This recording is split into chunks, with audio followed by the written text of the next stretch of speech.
Halloween is just around the corner. Between the costumes, candy, and creepy fun, the Delaware Division of Public Health wants to help you keep it safe and healthy, for you, your kids, and even your pets. First, safety starts with supervision. Parents, walk with your kids and stick to familiar neighborhoods. Add reflective tape to costumes or bags, and use face paint instead of masks that block vision.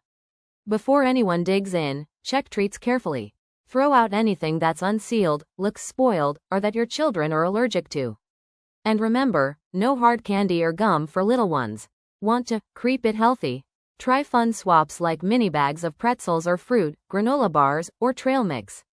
And of course, brush up after all those sweets. Moderation is key. And don't forget your pets.